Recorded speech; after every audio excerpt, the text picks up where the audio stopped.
souhaite la bienvenue aux représentants de la Centrale des syndicats démocratiques. Bienvenue à l'Assemblée nationale. Alors, je vous rappelle que vous disposez de 10 minutes pour nous présenter votre exposé. Par la suite, nous allons débuter les échanges du côté du gouvernement. Alors, la parole est à vous pour les 10 prochaines minutes. Alors, merci beaucoup. Alors, bonjour, Monsieur le Président, Monsieur le Ministre, Mesdames, Messieurs les députés. Alors, nous vous remercions de nous accueillir aujourd'hui. Je me présente Luc Vachon, je suis le président de la Centrale des syndicats démocratiques, la CSD. Je suis accompagné de M. Samuel Lesage, qui est conseiller syndical à la recherche et la main-d'œuvre pour la CSD. Donc, la CSD représente près de 71 000 personnes salariées, travaillant principalement dans les secteurs privés. Et pour ne nommer que quelques-uns, la construction, l'hôtellerie, le commerce de détail, les résidences personnes aînées, l'agroalimentaire, fabrication métallique, secteur forestier, manufacturier en général, municipal, voilà. Essentiellement, pour la grande part, dans les PME. Alors, il est reconnu que l'immigration temporaire a considérablement augmenté dans les dernières années, dans des proportions qui sont bien plus élevées que l'immigration permanente.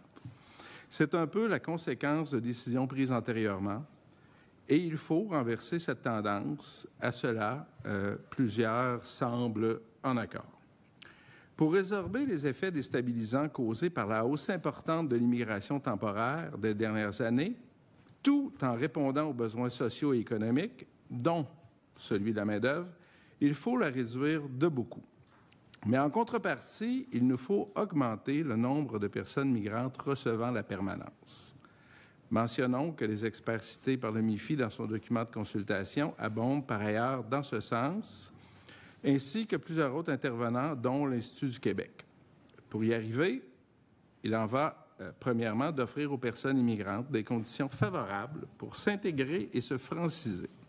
Il en va aussi d'offrir au milieu de travail et aux communautés la prévisibilité et la stabilité qui est requise pour bien contribuer à inclure et franciser les personnes immigrantes. Toutefois, les orientations qui sont proposées par le MIFI pour la période 26-29 ne nous semblent pas aller dans ce sens.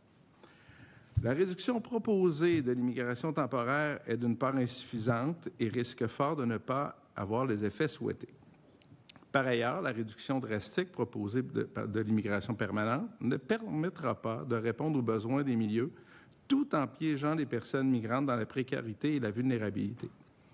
Pour le dire autrement, les propositions ne feront que reconduire le statu quo où des entreprises, voire des secteurs, continueront de recourir à des TET pour opérer, maintenant, souvent des conditions d'emploi faibles pour une main-d'œuvre vulnérable. Certains proposent même un lien entre le recours important aux travailleurs étrangers temporaires et les retards en productivité au Québec. Il peut être, en effet, tentant de conclure ainsi, mais dans les faits, qu'en aurait-il été si cette main-d'œuvre n'avait pas été présente dans les dernières années? Combien de postes seraient demeurés vacants? Combien d'entreprises auraient refusé des contrats par défaut de main-d'œuvre? Et de ce fait, quel aurait été l'impact sur la productivité et le PIB? Nous ne le savons pas. Il reste que pour les personnes migrantes temporaires, elles restent toujours très vulnérables et précaires, et c'est une situation que nous devons ensemble changer. Bref, les niveaux proposés par le MIFI sont économiquement difficilement soutenables, tandis qu'il existe des personnes migrantes travaillant actuellement au Québec, donc déjà en partie intégrées, qui pourraient accéder à la résidence et ainsi participer pleinement à la vie du Québec. Le MIFI s'appuie sur une nébuleuse notion de capacité d'accueil, une notion qui, de son propre aveu, n'a pas de solidité scientifique et sur le niveau de maîtrise du français.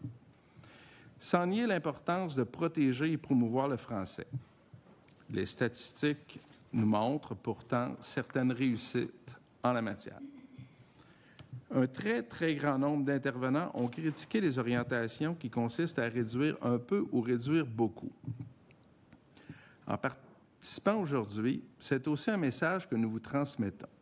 Il n'est pas trop tard pour être à l'écoute et revoir les orientations du ministère pour doter le Québec de politiques migratoires qui sont structurantes et fonctionnelles.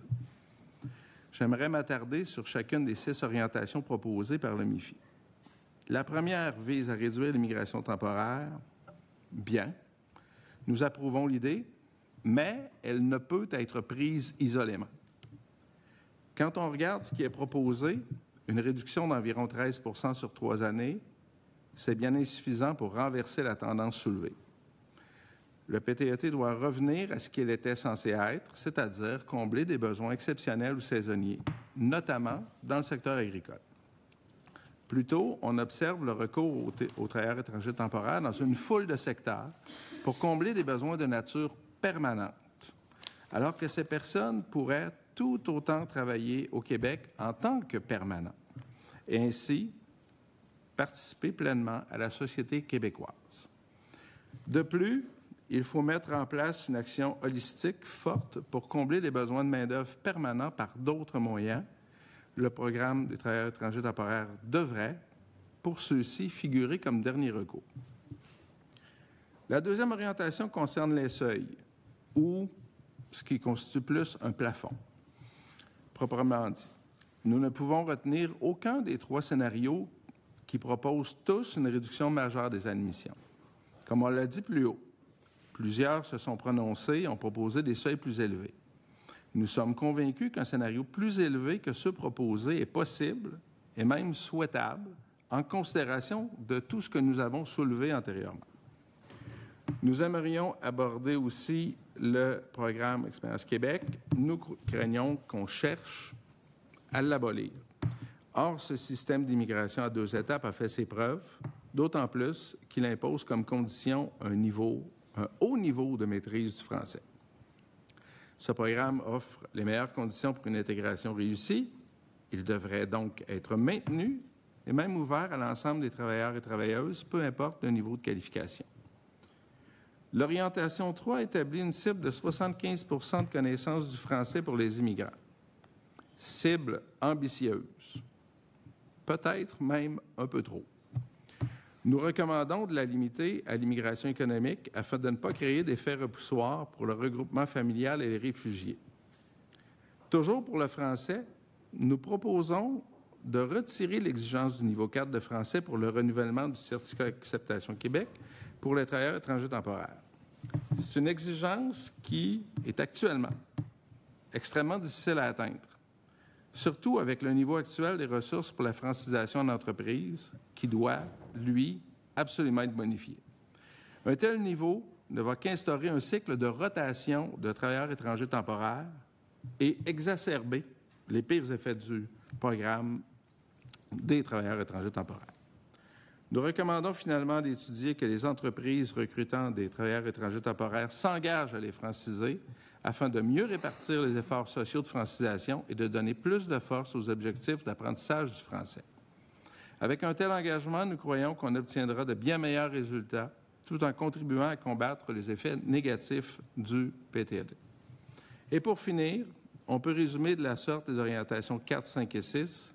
Nous sommes en accord avec le fait de prioriser les personnes migrantes déjà au Québec, d'accorder une part importante à l'immigration économique, mais tout cela doit toutefois se faire sans nuire au regroupement familial ni à l'admission des réfugiés. De plus, nous enjoignons le MIFI à ne pas axer la réussite des politiques migratoires sur l'unique fait de combler les besoins économiques.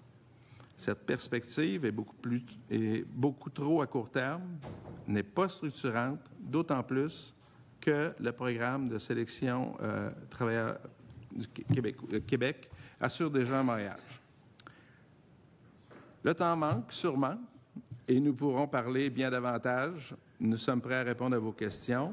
Et si vous me permettez un mot de la fin, pour résumer mes propos, les problèmes sont connus. Le français au travail, la vulnérabilité des personnes migrantes, l'instabilité, le manque de visibilité pour les milieux de travail.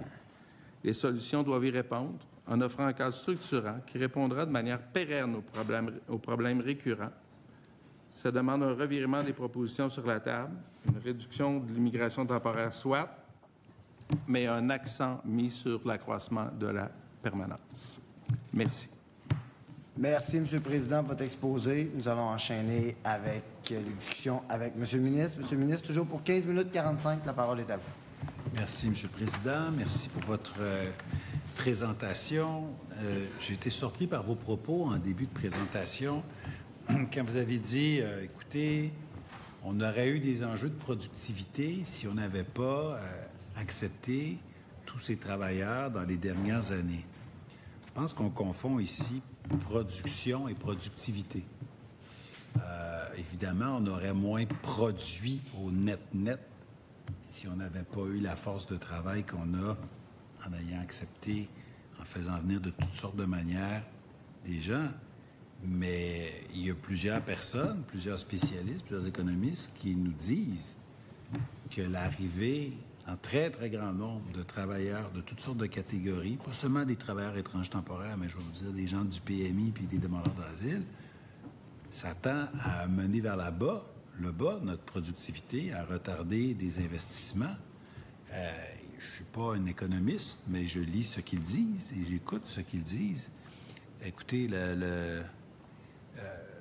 y a le CDR qui nous dit, écoutez, les compétences sur le marché du travail et le potentiel de revenus des immigrants, qu'ils soient temporaires ou permanents, comptent davantage que l'atteinte d'objectifs numériques. La politique d'immigration devrait viser à accroître le capital humain moyen plutôt qu'à combler uniquement des pénuries de main-d'œuvre à court terme. Je comprends qu'on puisse produire plus, à productivité égale, augmenter le nombre de travailleurs augmente la production, bien sûr. Mais si on n'augmente pas notre productivité, on augmente peut-être le PIB, donc le nombre de biens produits, mais on diminue le PIB par habitant. Moi, je veux enrichir les Québécois et les nouveaux Québécois, hein. Les gens, autant les nouveaux que autant les gens de longues racines que de courtes racines. Mais l'objectif, c'est ça. C'est pas d'augmenter le nombre de produits. On n'est pas d'accord? Pas totalement, non. En fait, je m'embarquerai peut-être pas à moi, parce que je pense que vous terminez uniquement à 21 heures. Je m'embarquerai pas sur un débat de productivité, mais en fait, la situation, elle est très complexe. Elle est très complexe, puis quand on parle d'un élément qui est celui de l'immigration et de l'utilisation notamment des travailleurs étrangers temporaires, c'est sûr que quand on parle que de ça, on ne parle pas de l'ensemble du reste. Alors, est-ce qu'on va parler du déficit technologique des entreprises? Est-ce qu'on va parler du déficit de formation de la main-d'œuvre? Tout ça, ça fait partie de l'équation. Mais comme on ne peut pas tout résoudre en un jour, effectivement, quand il y a des besoins, la voie de passage qui a été utilisée, qui est une voie plus instantanée, plus rapide, ça a été celui d'augmenter l'utilisation des travailleurs étrangers temporaires et d'élargir leur champ d'application. Et là-dessus, je vous dirais que la CSD, comme à l'époque plusieurs organisations syndicales autour de la Commission des partenaires, nous étions un peu opposés à la hausse du ratio des travailleurs étrangers temporaires dans les milieux de travail de 10 à 20 que un de vos prédécesseurs a été négocié avec Ottawa. Nous nous étions opposés un peu à ça, justement parce qu'on se disait, si on fait ça, ça va être un frein à examiner les autres facteurs qui vont permettre. Mais une fois qu'on l'a dit, de dire qu'on n'aurait peut-être pas dû le faire, mais on l'a fait pareil. Bon, maintenant, aujourd'hui, on fait quoi? Et force est de constater que l'ensemble des contextes démographiques, tout ça, fait qu'on a besoin de gens. Puis ça, c'est inévitable.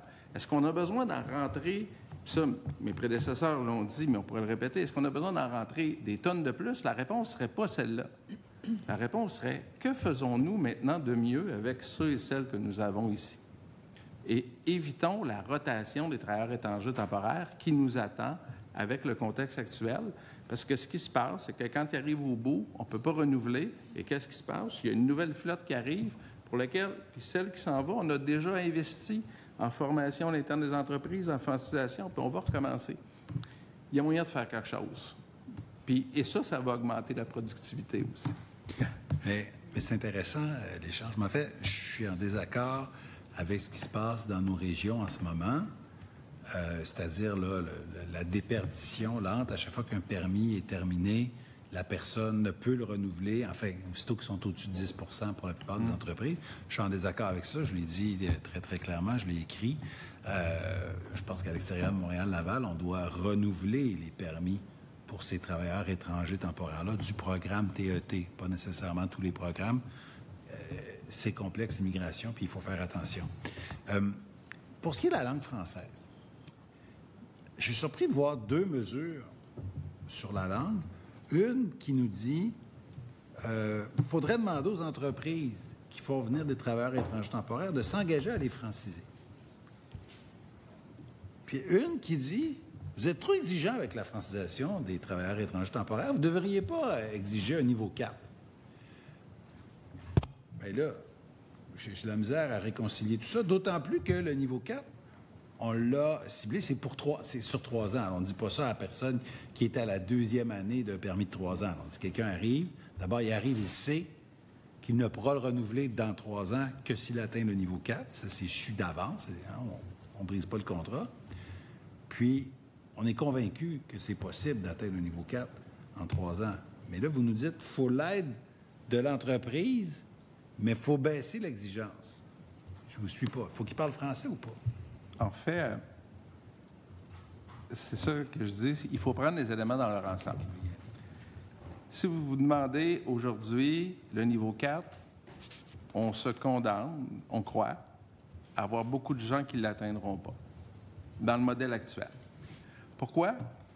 C'est parce que les gens, là, le processus de francisation, la disponibilité, le temps dégagé pour faire de la francisation, là, il est très faible. Il est très faible.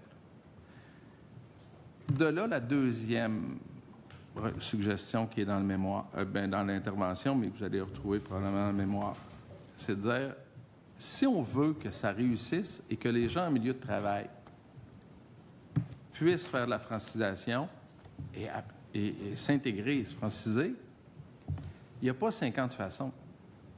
Ces gens-là, des travailleurs étrangers temporaires, qui ont des fois 2 jobs, 2 emplois pour être capables d'arriver, parce que dans plein de secteurs, les conditions sont exécrables. Dans plein de secteurs d'activité, il y a beaucoup de travailleurs étrangers temporaires pour une raison fort simple, c'est qu'il n'y a plus de Québécois qui veulent faire ces jobs-là, ces conditions-là. Alors, en plus, on va lui demander d'aller se franciser les soirs, les fins de semaine, conjugués avec 1-2 emplois. Quand on fait ça, on sait qu'on n'obtiendra pas le résultat. Et là, c'est là où on amène l'engagement des entreprises, c'est-à-dire, il y a une condition, quand on se retrouve là, c'est de s'engager à permettre que ça se réalise pour vrai. Et c'est là, c'est pas les entreprises qui doivent franciser, là, parce que ça va être à géométrie très, très variable. Mais les entreprises, par exemple, doivent avoir un engagement de dégager du temps de travail, du temps disponible pour permettre aux gens d'aller faire de la francisation. Puis les travailleurs étrangers temporaires ou les autres, la main-d'œuvre immigrante n'est pas très différente même dans moins bonne situation que les Québécois, si on veut appeler d'origine, où il n'y en a plus. Les formations, ça se fait plus le soir, puis ça se fait plus fin de semaine. Il faut travailler à dégager du temps de travail. Et eux autres, ils ont beaucoup moins de disponibilité pour toutes sortes de raisons. Ils ont beaucoup plus de contraintes que nous pour toutes sortes de facteurs.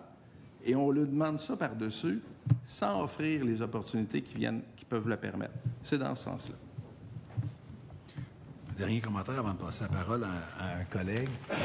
Je vous soumets qu'en disant, à la fois à l'employeur et à l'employé, cette nouvelle personne qui arrivera la semaine prochaine, vous, employeur qui payez 10 000 $ pour le faire venir, si vous ne mettez pas les conditions gagnantes pour qu'il se francise d'ici 3 ans, vous allez perdre votre mise, vous allez devoir repayer un autre 10 000 $, puis vous allez devoir repartir à neuf avec quelqu'un qui est peut-être moins productif. Donc ça, c'est un gros incitatif pour l'employeur aussi, qui, je pense, risque d'embarquer. Mais sur ce, je laisse mon collègue, je ne sais pas qui va prendre la relève. Merci pour votre présentation. Merci. Député de Saint-Jean, la parole est à vous. Il reste 6 minutes au chronomètre. Merci, Monsieur le Président.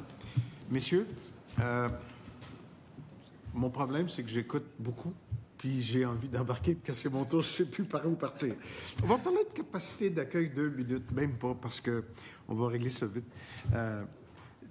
Je comprends d'où vous arrivez, là. C'est une critique, je ne peux pas dire facile, mais une critique usée déjà de dire, ouais, on ne sait même pas ce que c'est la capacité d'accueil, c'est pas évalué, c'est pas prouvé, c'est pas... Si je vous parlais de capacité de payer, considérant qu'on parle de quelque chose qui est complètement transversal, que ce soit ce que ça coûte en santé, ce que ça coûte Puis là, on peut parler de plein de choses, parce que aussitôt qu'on met seulement les demandeurs d'asile, bien là, il y a plein de frais, parce que le panier de services pour les demandeurs d'asile est très large.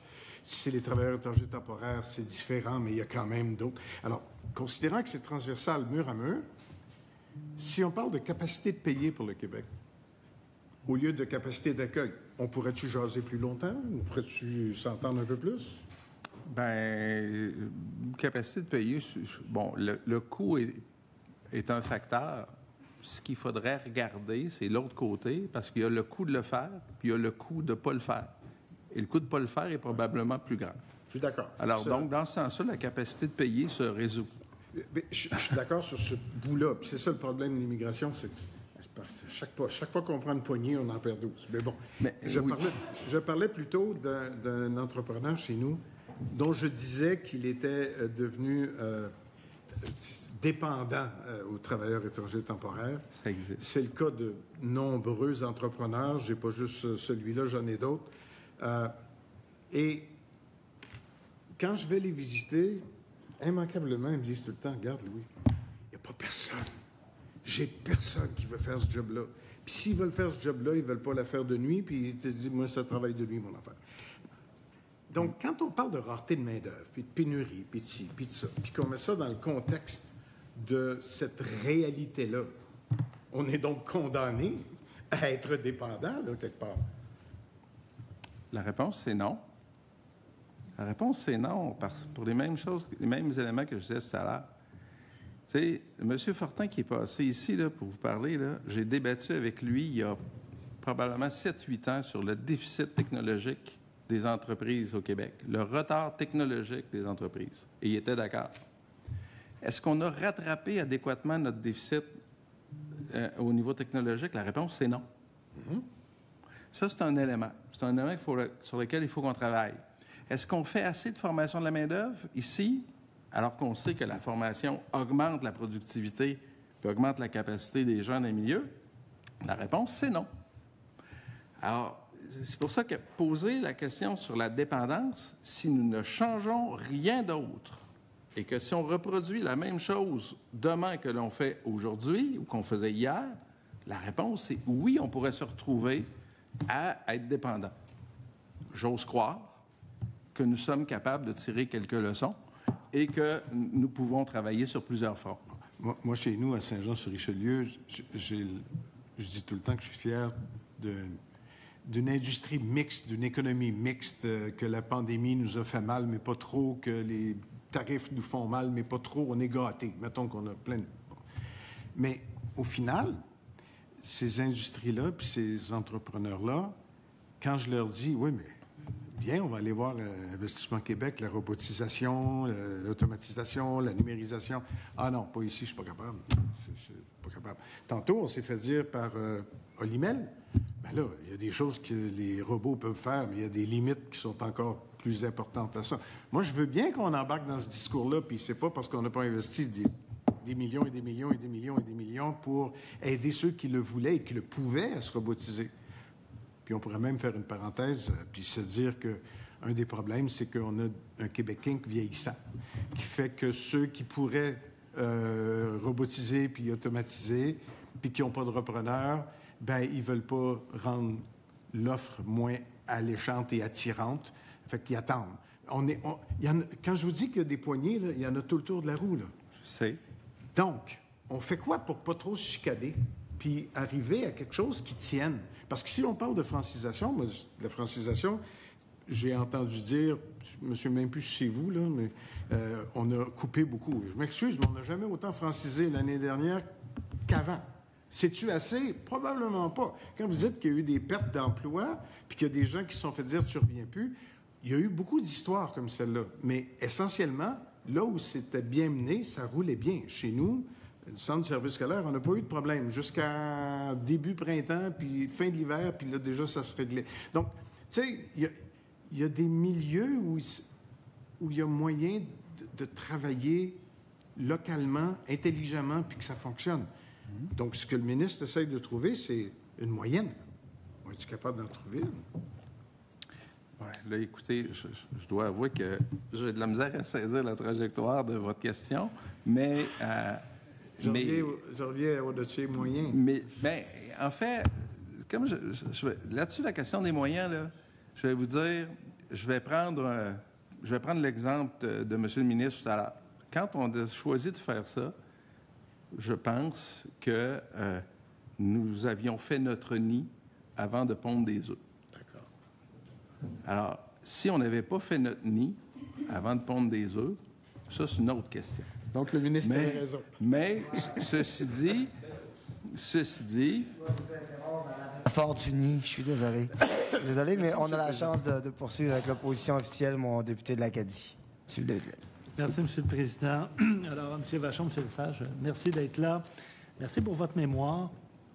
Vous en parlez dans votre mémoire, page 17, le PEC, la suspension du PEC. Quel a été l'impact sur le terrain pour les gens que vous représentez? Je vais être tout à fait honnête, là. Si je répondais quelque chose à ça, je serais un peu usurpateur. Je n'ai pas de situation sur le terrain précis. Je ne sais pas si tu en as. Je sais pas. Dans les groupes qu'on représente, des éléments qui ont été soulevés, je n'ai pas de situations qui m'ont été soulevées. Beaucoup d'inquiétudes par rapport au ratio puis au non-renouvellement de permis. Ça, c'est à profusion. Mais au niveau du PEC, en fait, nous, le PEC, c'est plus dire élargissons sa portée pour offrir des opportunités, mais des histoires catastrophes, j'en ai pas. Je ne peux pas vous en raconter, moi. Parfait. Je vous remercie. Dans votre mémoire, à la page 18, vous parlez aussi du PSTQ. Et on le sait présentement, là, il y a à peu près 140 000 personnes qui ont un CSQ au Québec, donc qui étaient sur la voie d'obtenir la résidence permanente et la citoyenneté. Le PSTQ fonctionne par invitation.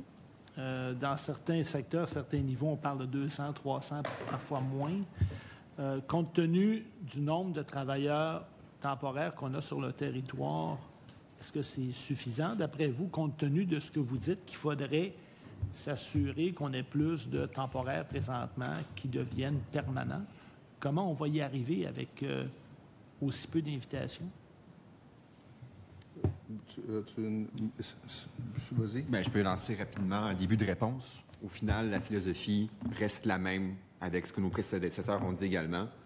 Les seuils pour la résidence permanente doivent être augmentés de telle sorte qu'il y a un volume de personnes qui sont en attente, qui sont un peu bloquées et qu'on cherche à accorder la résidence permanente. C'est là-dessus qu'on dit que les seuils peuvent augmenter, que différents experts ont aussi argumenté leur proposition.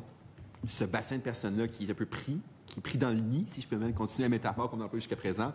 On en fait quoi avec ces gens-là? Ils travaillent déjà, ils sont en voie de tranquillement s'intégrer. Certains accès à la francisation, parfois mais la réussissent. Ces personnes-là, elles sont là. Nous pouvons les accueillir. Alors, dans le mémoire, comment on l'a amené, en ce moment, ce passage-là spécifique, le PSTQ avait été abordé davantage pour les gens qui venaient de l'extérieur du Québec. C'est vrai. Est-ce qu'on peut encore revoir le PSTQ pour mieux adresser cette situation, excusez l'anglicisme, c'est pas le bon terme, adresser, pour mieux répondre à cette situation de CSQ qui sont bloqués, sans doute, mais c'est aussi pour ça qu'on se dit que le PEQ, bien, l'abolir, ou alors même les 3 volets, les 3 programmes temporaires pilotes là, pour certaines professions précises qui sont abolis ou qui sont du moins suspendus, il y a un non-sens à ce niveau-là. Il y a un bassin de gens qui sont en voie de s'intégrer, qui participent au Québec, qui y travaillent. On fait quoi avec ces personnes-là? Qui sont ici depuis des années, ils payent des impôts, des taxes, etc., etc. Vous avez dit un peu plus tôt que vous pouvez retenir aucun des 3 scénarios. Scénario à 25 000, 35 000, 45 000. Vous avez dit aussi dans un communiqué de presse d'aujourd'hui que j'ai lu, ce que l'on souhaite de tous nos voeux, c'est que le gouvernement fasse la démonstration que les dés ne sont pas pipés. Or, le plan actuel s'oriente clairement à l'inverse et ne répond pas adéquatement aux défis d'immigration, de francisation et d'intégration, a ajouté M. Vachon, président de la CSD. Donc, pouvez-vous nous en dire, avez-vous peur que le gouvernement ait déjà fait un choix? Bon, écoutez, moi, je laisse la chance, puis quand on m'a posé une question après, j'ai dit, je laisse la chance là-dessus. Je serais bien malvenu de prêter des intentions à M. Roberge que je ne connais pas, ou très peu. Ceci dit, c'est pas le premier tour de consultation que nous faisons. C'est pas la première fois. Depuis les tout débuts, ça recule quand même à quelques années. Ça, c'est le défaut d'être là depuis un petit peu plus longtemps. C'est chaque fois qu'on discutait de l'accroissement des travailleurs étrangers temporaires, on disait on prend le problème par le mauvais bout. On cible, on essaie de réduire la permanence en ouvrant la porte aux temporaires pour de la permanence. Un jour, il y aura un retour de ça. Et on disait ça, c'est dans ce sens-là. Puis à chaque fois qu'on l'a nommé, ça n'a rien changé. Ça s'est fait pareil. Bon, je parlais du 10 % négocié à 20 %, ça a donné le goût à Ottawa de le monter à 30 par la suite. Mais on disait, il y aura un lendemain à ça. Puis toute la question de la formation de la main-d'œuvre, de l'intégration, de la francisation, je siège à la Commission des partenaires du marché du travail. Reculons ces années-là, je disais, au vis-à-vis du volet employeur, il y aura un jour des effets à ça. Aux décisions qu'on prend aujourd'hui, demain, il faudra vivre avec ces décisions-là et il faut y penser. Puis moi, c'était vraiment sous l'axe de la formation de la main-d'œuvre, sous l'axe des défis en littératie-numératie que nous avons déjà ici. Je disais, bien, si on accentue tout ça, bien, on va juste avoir une difficulté plus grande dans quelques années. On a tout nommé ça. Et rien n'y fait. On poursuit. Moi, je veux bien. Mais après ça, je dis, bien, je peux le renommer une Xème fois. Mais si on ne se décide pas, tout le monde ensemble, à le regarder de front, puis à prendre les moyens qu'il faut pour changer, on va répéter devant la même chose qu'hier. Alors, c'est dans ce sens-là, mais je veux pas prêter d'intention. Si je ne croyais pas, je ne serais pas ici. Je ne serais pas ici. Alors, je crois qu'on peut un jour se retrouver à dire, bon, OK, on s'entend, on va travailler ensemble, on va le faire. Mais j'entends aussi... C'est une phrase que j'ai entendue, ça. J'entends aussi de vos propos que quand vous avez référé à demain, là, demain, c'est aujourd'hui, finalement. On est... Oui, bien, demain, c'est aujourd'hui parce que, pour un peu les mêmes raisons que monsieur ici, le mode de fonctionnement s'est habitué à fonctionner avec un nombre élevé de travailleurs étrangers temporaires. C'est pas de la faute de ces gens-là. C'est ça qu'il faut prendre en considération. C'est nous qui les avons invités ici, là. Alors maintenant, une fois qu'on fait ça, ils sont venus, ils nous ont donné un coup de main parce que faut s'occuper de ça. Mais voilà. C'est important ce que vous dites parce que, admettons là, que le gouvernement arrête le scénario A, 25 000. Il y a un nombre important de travailleurs temporaires. 25 000, c'est ceux qui vont devenir permanents. Je vous le disais tantôt, là, ceux qui ont présentement des CSQ, il y en a à peu près 140 000, en plus des temporaires. On va faire quoi avec ces gens-là? Le gouvernement va retourner chez eux? Bien, je ne sais pas, mais ce qui est sûr, c'est que si on les retourne, l'année prochaine, ils vont être remplacés par d'autres. Et quand on me parlait de est-ce qu'on a les moyens de repayer de nouveau avec de nouvelles personnes ce qu'on a déjà investi avec ceux qui sont ici? Il me semble que le calcul est assez rapide. Alors, on a déjà investi, ils sont déjà dans les milieux de travail, ils ont déjà commencé l'intégration. Pas parfaitement, j'en conviens, c'est sûr. Est-ce qu'il y a des enjeux de francisation encore? Absolument, c'est sûr. On enlève tout ce beau monde-là, puis on en remet des nouveaux. On fait juste repartir de plus loin. C'est tout ce qu'on fait. On va juste remettre plus de sous pour arriver au même résultat. Et ça ne disparaîtra pas du jour au lendemain. Là. Ça, c'est pas vrai. Les entreprises ne se sèvreront pas du jour au lendemain, n'auront pas fait des investissements technologiques du jour au lendemain. Il n'y aura pas. Puis, alors, le contexte, il ne changera pas de manière magique. Il va changer de manière progressive. Puis notre approche doit être progressive en fonction de s'ajuster avec ça. Puis on parle ici, évidemment, d'être humain, là. C'est pas juste des chiffres, là. Ça, c'est super important. Vous avez dit que vous représentez des membres dans l'hôtellerie, dans les RPA. On a parlé un peu plus tôt, la banquette gouvernementale, je posais des questions sur la robotisation. Je comprends que peut-être dans le secteur de l'hôtellerie, des RPA, la robotisation, c'est un peu plus compliqué. Donc, on va avoir besoin de ces gens-là. Tu sais, la robotisation, moi, ma mère est dans une résidence personne aînée. C'est bien drôle, le petit robot qui amène le cabaret, là. Mais ça ne brise pas l'isolement et la solitude. Non. Elle aime beaucoup mieux la visite que le petit robot. Je me dois de vous interrompre, mais nous allons poursuivre les échanges avec le deuxième groupe d'opposition. La parole est à vous, monsieur le député de Laurier-Dorion. Combien de temps, Monsieur le Président? Vous avez 3 minutes 18 secondes. Wow! Merci, Monsieur Détier. Écoutez, à vous entendre aussi vos collègues des centrales syndicales, là, vous l'avez nommé, vous avez utilisé le terme, on a choisi, vous me corrigerez, là, la voie de la facilité. Là. Et en amenant une grande masse de travailleurs et travailleuses temporaires, et pendant ce temps-là, on n'a pas réglé d'autres problèmes, formation de la main-d'œuvre, productivité, etc., etc. Là. Et là, aujourd'hui, le débat politique, là, ce n'est pas les autres problèmes, mais c'est vraiment cette masse-là qu'on va mettre à la porte. On va les remplacer. Monsieur le ministre nous disait qu'il y en a 40 000 qui s'en viennent cette année. Rebelote. Et on va assigner tous les problèmes de la société dans les services publics, crise du logement, à cette masse-là. Là. Mais pendant ce temps-là, on ne règle pas tous les problèmes de fond dans les services publics, en termes de crise du logement. Est-ce que c'est ça que je dois entendre de votre part? Est-ce que je fais un bon résumé de votre pensée ou je suis dans le champ? Ce qui se produit, là, quand je dis la voie de la facilité, ça, là, c'est profondément humain. Tant que ça ne nous pète pas au visage, là, on ne touche pas, on ne s'en occupe pas. Quand je suis arrivé dans la Commission des partenaires du marché du travail en 2017, on avait déjà des discussions. Le portrait démographique, ce qui s'en venait, là, il n'y a personne qui ignorait ça. Là. Il n'y a rien de plus simple que de savoir pour ce qui se passe pour les 30 prochaines années en termes démographiques. Qu'est-ce qu'on a fait? Rien. Est arrivé le regain économique après la pandémie. Puis là, on peut s'ostiner en rareté, pénurie de main-d'œuvre, peu importe, ça ne change rien, là, cet aspect-là. Et là, on a dit, il faut du monde, puis il faut du monde, puis il faut du monde partout. Le jour 1, l'affaire la plus facile, c'est d'ouvrir les portes. C'est ça l'affaire la plus facile. C'est ce qui s'est fait. Est-ce qu'on a eu tort? La réponse, c'est non. Je ne veux pas aller là. Il faut juste prendre les responsabilités de nos gestes et de nos décisions. C'est juste ça qu'il faut qu'on fasse. Rien que ça. On a pris ces décisions-là au moment où on a dû les prendre, tout le monde, des employeurs, on a accepté des choses, parfait. On a fait ça. Assumons juste nos responsabilités après. C'est tout ce que je dis. Puis les histoires là, de la main, c'est ces gens-là qui causent la pénurie de logement. Écoutez, j'irai même pas dans ça.